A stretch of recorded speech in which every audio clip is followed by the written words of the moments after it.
Okay, welcome back, everyone. We are circling back to a conversation we had yesterday on the drive-through regarding the doula bill.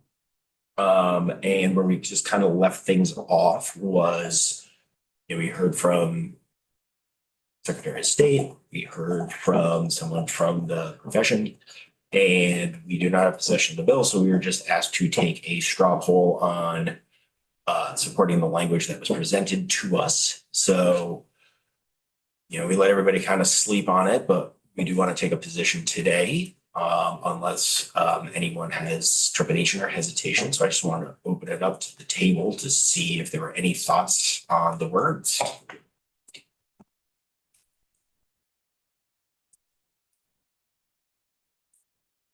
Looking back over. Yeah, please.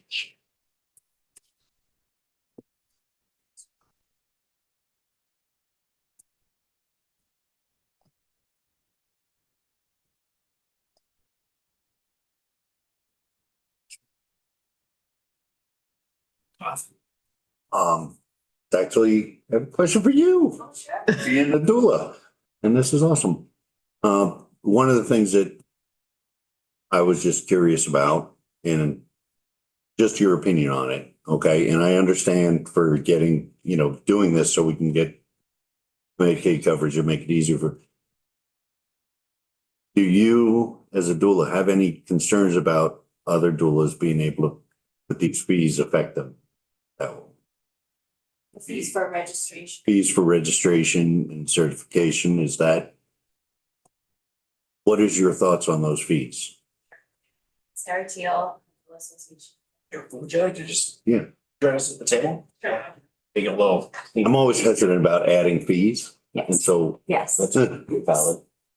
That's very valid, especially since the goal of this is to bring doulas who are in the workforce, who may be already serving their communities. It's not a very lucrative Mhm. line of work to begin with. And so what we really hope for is to help develop a workforce that everyone can participate in. Mhm. Like right now, the reality is that in order to work as a doula, you often have to have another job, or you have to have enough resources anyway to be setting aside weeks of your life to be on call, right? For one family. So you can only take so many clients. So basically, community-based doulas, we're looking for ways that those fees might be subsidized, and that's something that the Doula Association is planning on doing, is providing scholarships to subsidize either training or those registration fees. But since this is a voluntary certification, Mhm. doulas who are already practicing the way they practice, they don't have to pay those fees. They won't have to register for that or apply for that certification. They can continue on as they have been.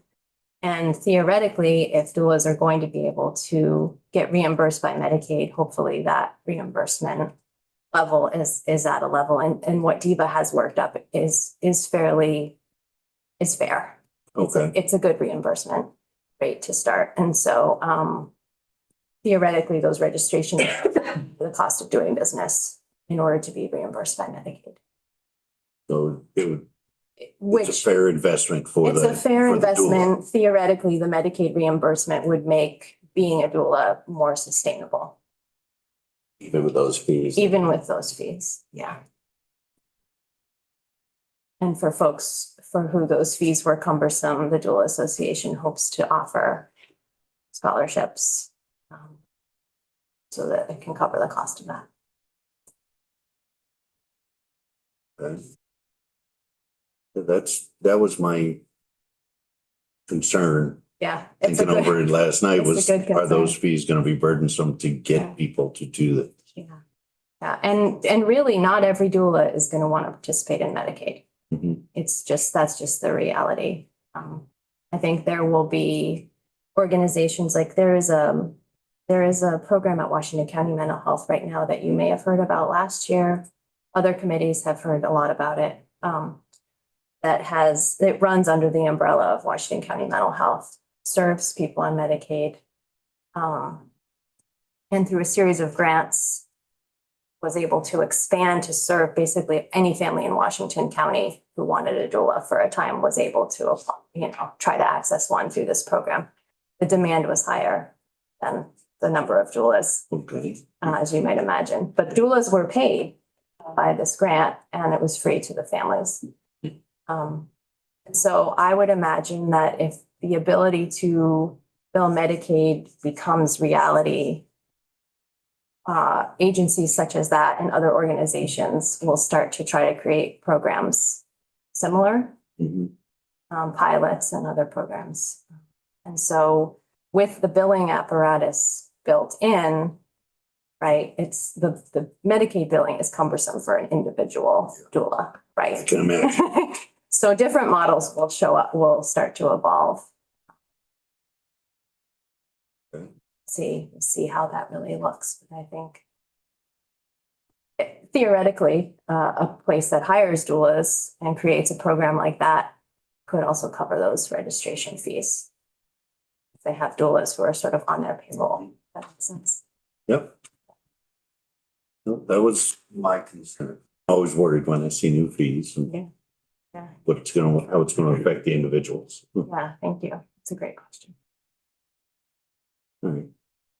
Any other questions?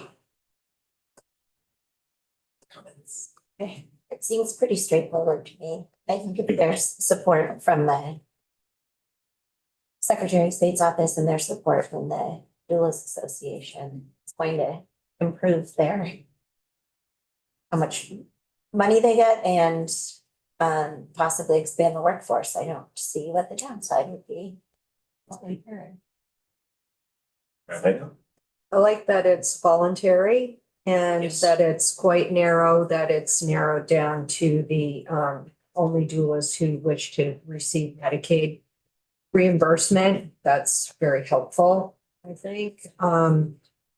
The one objection I have, it's just about terminology. I do not like the community-based perinatal doula title. I wish that it could be something different. I don't like the community-based because if I were a layperson, I wouldn't understand what that means.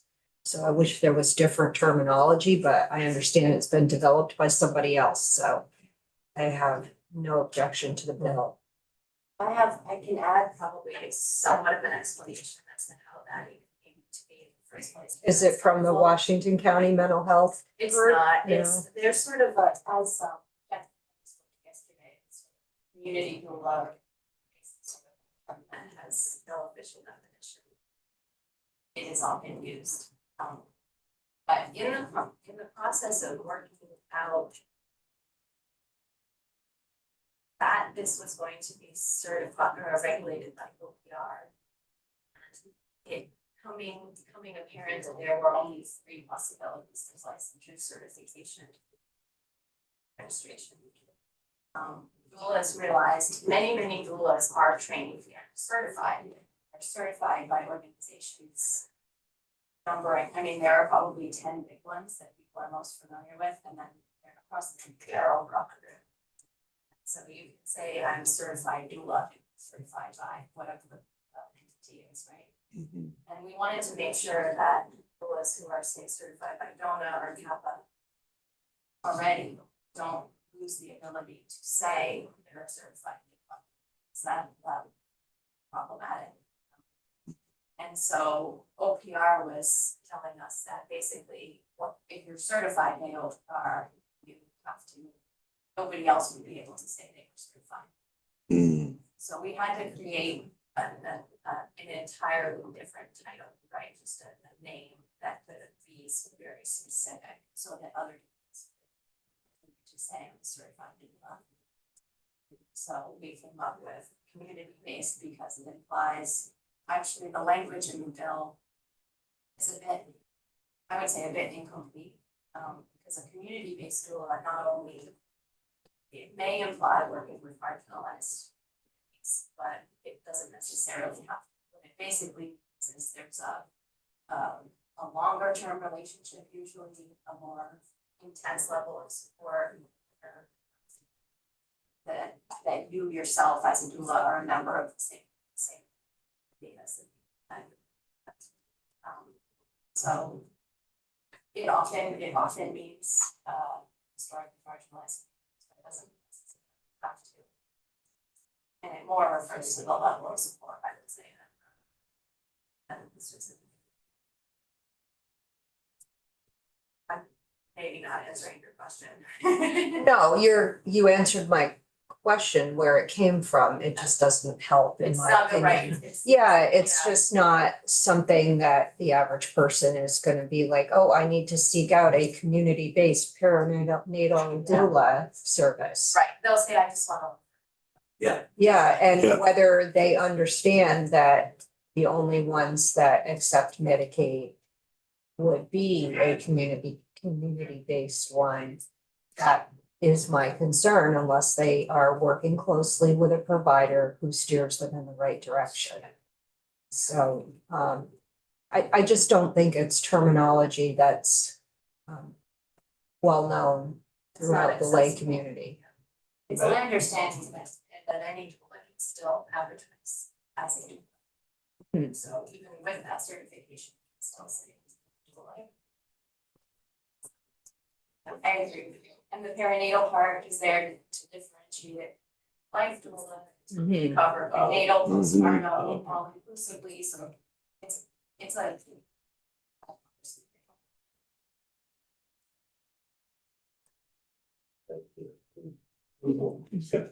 Improves them. It's a lot of words. I mean, but this was also like a bill that was worked on outside of this committee. We were just asked to take a peek at it, so I also want to be respectful of the work of the other rooms. That put the time and energy in that did not have the focus or the direct charge to do, so. Mhm. With that. Do we have a Hooper online? No. Okay, I just wanted to make sure. With that, any further discussion? No. So, I'll make a motion that straw, obviously an informal, that we find the language favorable, so our friends up in house healthcare continue moving this along, so. Yeah. All right, that is a 1, 2, 3, 4, 5, 6, 7. Am I doing my math right here? Yes. Yes, 704 straw.